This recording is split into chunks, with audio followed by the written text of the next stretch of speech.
GIC college में NCC छात्राओं की भर्ती। इटावा। आज राजकीय इंटर कॉलेज में एनसीसी की भर्ती रैली का कार्यक्रम चला, जिसमें काफ़ी संख्या में इस्लामी इंटर कॉलेज के छात्रों ने हिस्सा लिया। भर्ती के दौरान छात्रों ने प्रथम 5 मेडिकल एवं फिजिकल टेस्ट लिया गया। जो कैंडिडेट इन परीक्षाओं को पास करते हैं उनको लिखित परीक्षा ली जाती है। इसके बाद मेरिट लिस्ट बनाई जाएगी।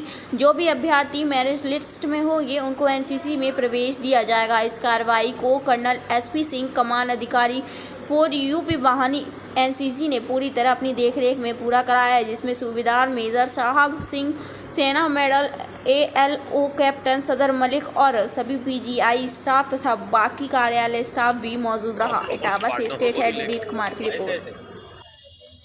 लंबी सांस ले।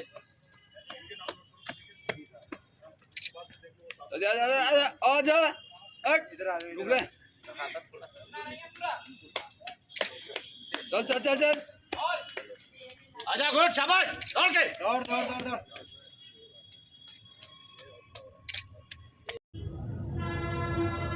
आज सर यहाँ पे क्या कार्यक्रम था, विस्तार से बताएं।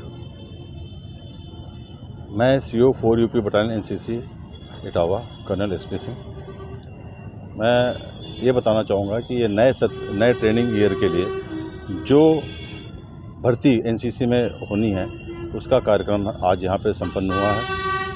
आज से अलग अलग कॉलेजेस को बुला के हमने भर्ती शुरू कर दी है। जूनियर डिवीज़न की पहले हो रही है, इसके बाद सीनियर डिवीज़न की होगी।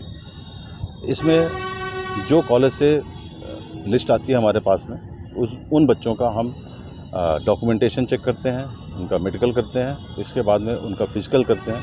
फिजिकल के बाद में उनका रिटन टेस्ट होता है। इन सब का होने के बाद में जो रिजल्ट बनता है उसमें फिर मेरिट बनती है, और जो मेरिट के आधार पर जहाँ पे जितनी वैकेंसी है जिस कॉलेज में, उसके हिसाब से वो बच्चे फाइनली एनरोल किए जाते हैं एनसीसी में। इसी चीज़ की आज से हमने शुरुआत कर दिया है और आज से एनसीसी की भर्ती चालू हो गई है। आज सर कितने बच्चे भर्ती हुए और किस किस स्कूल से भर्ती हुए? आज जैसा मैंने बताया कि आज हम एक एक स्कूल को बुला रहे हैं, और हमारे पास में जितने भी स्कूल हैं वो एक एक करके आएंगे, क्योंकि अगर ज़्यादा को बुलाते हैं तो सही ढंग से सिलेक्शन नहीं हो सकता है। इसलिए आज हमने केवल इस्लामिया स्कूल को बुलाया है, और वहाँ के बच्चे करीब 103 बच्चे आए थे, जिसमें से अभी तक करीब करीब 80 बच्चे रिटर्न के लिए 80 या 75 के आसपास हुए हैं, गिनती अभी नहीं की गई है।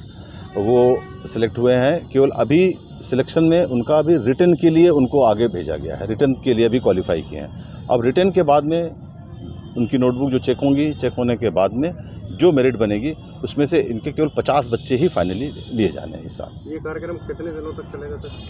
ये हर एक कॉलेज का एक दिन में हमारा सिलेक्शन हो जाता है, तो इस तरह से करके करीब करीब ये मान के चलिए 20 से 25 दिन तक ये कार्यक्रम चलता रहेगा। अच्छा सर, ये जानकारी दें कि बच्चे को भर्ती के लिए क्या क्या डॉक्यूमेंट्स की ज़रूरत होती है, किस प्रकार की वो तैयारी करके आए हैं? बच्चे को पक्की बात है, कहीं पे भी सिलेक्शन होता है तो उसको तैयारी करनी पड़ती है, और कंपटीशन ही होता है हर एक जगह पे, तो उसको अच्छे से तैयार होकर आना चाहिए। उसमें पहली बात तो उसका जो एक रिटन में है जनरल नॉलेज, अपने उसके सब्जेक्ट्स, अपने जिस क्लास का है उसके हिसाब से उसको तैयारी करके आना चाहिए। साथ में फिजिकल भी कराया जाता है, जिसमें रनिंग हो गया, पुशअप हो गया, सिटअप्स वगैरह करते हैं, तो उसकी भी उसको प्रैक्टिस करके आनी चाहिए। तो बेसिकली यही तैयारियां होती हैं, बहुत बेसिक तौर पे ये एग्ज़ाम होता है, तो इसलिए बेसिक तैयारी करके उसको पूरी करनी चाहिए। फिर भी कंपटीशन है, इसलिए जितनी अच्छी तैयारी करेगा सिलेक्शन के उसके चांस ज़्यादा अच्छे रहेंगे। डॉक्यूमेंट सर क्या क्या लगते हैं? डॉक्यूमेंट में उसमें आधार कार्ड आपका लगता है, पहला आधार कार्ड से बच्चे का आइडेंटिफिकेशन होता है। फिर एक फॉर्म होता है जो कि हमारे पास में इनरोलमेंट फॉर्म है, इस प्रकार से वो इनरोलमेंट फॉर्म होता है, वो भर के बच्चे अपने CTO होते हैं उनको देते हैं, और वो पूरी लिस्ट बनाते हैं। इस प्रकार से पूरी लिस्ट बना के फिर वो हमारे सामने बच्चों को लेके आते हैं। उनमें से फिर हम आगे फिर सिलेक्शन की प्रक्रिया चालू होती है। अच्छा सर, किस क्लास से स्टार्ट हो जाता है? जूनियर डिवीज़न के लिए 8th या 9th में बच्चा होता है, और सीनियर डिवीज़न के लिए 11th में हो सकता है, या फिर ग्रेजुएशन के फर्स्ट ईयर में हो सकता है।